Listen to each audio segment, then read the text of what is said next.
This episode is brought to you by Google. The Google Cybersecurity Certificate provides the necessary skills to begin a career in cybersecurity. Visit safety.google/cyber workforce today. With us today is Dr. William J. Parker, a longtime Navy man, former CEO and president of the East-West Institute, and now he is running the Maritime Technologies. Mr. Parker, Dr. Parker, you're a longtime Navy man. There was an articles in a few magazines. How did the Navy spend their money in the last 10 years? And it points out crappy ships. Can you respond to this and tell the American people the truth?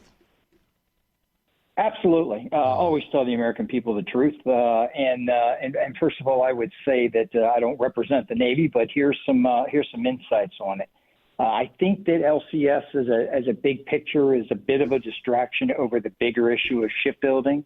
But let's get into LCS for a minute. So numbers matter, and LCS could have been an inexpensive stopgap while a new class of ship was built. That was the plan.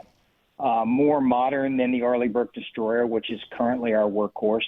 But then the Zumwalt class was cut originally. It was planned to build 32, and then they only built 2 of those that are active today. So what's that do to you? Well, it says that you've got these 14 active and 16 completed LCS, and they had a lot of problems. Part of that was because we built them in 2 shipyards, 2 different classes of ship within the littoral combat system.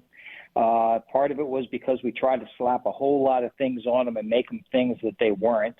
But they did have some value. They were able to be a stopgap for some of the while some of the other Arleigh-Burkes were built. That said, when you look at the cost of them, they were about 1/3 the cost of a DDG-51. So they cost about $500 million. Arleigh-Burke cost about $1.5 billion.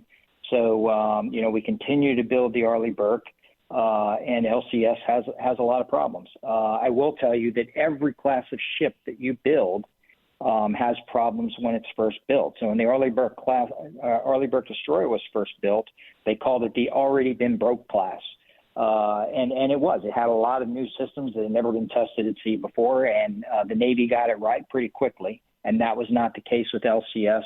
So I think it's good that that folks are out there writing about this and saying, what the heck, why are we spending all this money on ships that don't work and now we're getting rid of them? I think it's a very valid point. Wow. I mean, and it hasn't made headlines until now. And can any of these ships withstand if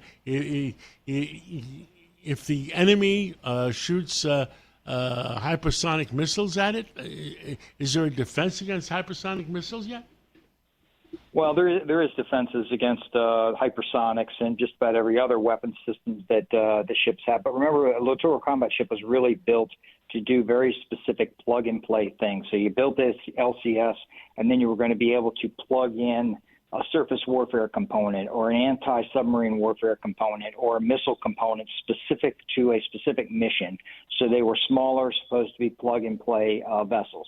So numbers matter for sure, but capability matters a whole lot too. And so you have the capability in the Arleigh-Burke destroyers. You have the capability for sure also in the Zumwalt class, but they're significantly more expensive. And so there's kind of the trade between the two. The bigger issue to me, Mr. Catsimatidis, is that China currently has 232 times the shipbuilding capacity that the United States did. I didn't misquote that. They are capable of building ships 232 times what the United States can. And they can build combatants more than 200 times the capability that we have. So they have a huge advantage in that capability. And remember, during World War II, a big part of our success was the fact that we were able to build ships. As a matter of fact, we were building Liberty ships at a Liberty ship a day at the peak of the war, a Liberty ship a day. And now China has a merchant marine force that's 7,360 or so ships The United States has a merchant marine force of about 178. The Chinese now have a much larger Navy than we do.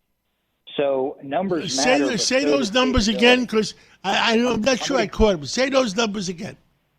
I'm going to give you those numbers again. So the Chinese have a shipbuilding capacity that's 232 times the shipbuilding capacity of the United States. I run a technology company, a shipbuilding technology company in the United States, and can tell you it is not our focus right now, and it needs to be. I mean, at Parker Maritime, we're constantly going to, what we think are the right folks and saying, are you interested in building ships and getting them going again? The reality is that the Chinese can build combatants at a capacity of 200 times what the United States can, and they can build ships writ large at 232 times what the United States can.